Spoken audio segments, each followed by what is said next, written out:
అందరికీ నమస్కారం. ఈ వీడియో చూసే ముందు జై శ్రీరామ్ అని కామెంట్ చేయండి. ఆషాఢ అమావాస్యను భీమ అమావాస్య అని కూడా అంటారు. ఈ ఏడాది ఆషాఢ మాసం జూలై 6న ప్రారంభమైంది. ఆగస్టు 4వ తేదీన అమావాస్య వచ్చింది. ఈ రోజుకున్న విశిష్టత ఏంటో తెలుసుకుందాం. ఆషాఢ అమావాస్య, భీమ అమావాస్య, జ్యోతిర్భీమేశ్వర అమావాస్య ఎలా పిలిచినా ఒకటే. ఈ ఏడాది ఆషాఢ అమావాస్య ఆగస్టు 4వ తేదీన ఆదివారం వచ్చింది. ఆషాఢ మాసం ఆదివారం అత్యంత పవర్ఫుల్ అని చెబుతారు. ఆషాఢ అమావాస్య ప్రాముఖ్యత. హిందూ మత గ్రంథాల ప్రకారం ఆషాఢ అమావాస్య రోజు పితృతర్పణాలిస్తారు. ఇలా చేయడం వల్ల వారి ఆత్మకు శాంతి చేకూరుతుందని, తద్వారా వంశవృద్ధి జరుగుతుందని పండితులు చెబుతారు.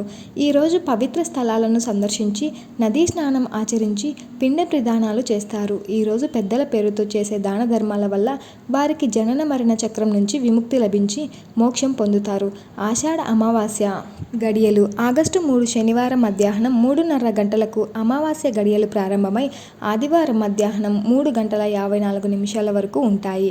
పితృదేవతలకు తర్పణాలు విడుస్తారు కాబట్టి సూర్యోదయానికి అమావాస్య ఉన్న రోజే పరిగణలోకి తీసుకోవాలి. అంటే ఆగస్టు 4 అమావాస్య వచ్చింది. ఈ రోజున పవిత్ర నదుల్లో స్నానం ఆచరించి పితృపూజ చేసి తర్పణాలు విడిచిపెట్టి అర్హులైన బ్రాహ్మణులకు అన్నదానం అనగా స్వయం పాకం అంటే బియ్యం, పప్పులు, కూరగాయలు, వస్త్రదానం చేయాలి. అనంతరం పేదలకు, అభాగ్యులకు దాన ధర్మాలు చేస్తే పితృదేవతల ఆశీస్సులు మీపై ఉంటాయి. ముఖ్యంగా జాతకంలో దోషాలు ఏమైనా ఉంటే ఈరోజు ఆలయాలకు వెళ్ళి భగవంతుని నమస్కరించి అనంతరం ఆలయ పరిసరాల్లో ఉన్న ఏదైనా పూల చెట్టు కింద ఆవు నూనెతో దీపం వెలిగించాలి.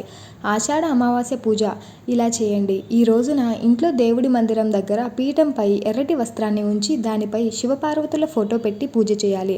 పరమేశ్వరుడికి ప్రీతికరమైన బిల్వపత్రం, పార్వతీదేవికి పసుపు కుంకుమ పూలతో పూజ చేయండి. సుమంగళి ఉపయోగించే అన్ని వస్తువులను పార్వతీదేవి పూజ కోసం వినియోగించవచ్చు. అమావాస్య గడియలు ముగిసిన తర్వాత ఆ సుమంగళి వస్తువులన్నీ ఎవరైనా ముత్తైదువును పిలిచి బొట్టు పెట్టి అందించండి. ఇలా చేస్తే మీ దాంపత్య జీవితంలో ఉన్న దోషాలు తొలగిపోతాయి. పండితులు చెబుతున్నారు. అమావాస్య రోజు ఇవి కొనవద్దు. నూతన వస్త్రాలు, చెప్పులు అమావాస్య రోజు అస్సలు కొనవద్దు. లక్ష్మీదేవితో సమానమైన బంగారం, ఆభరణాలు కూడా కొనుగోలు చేసేందుకు అమావాస్య మంచిది కాదు.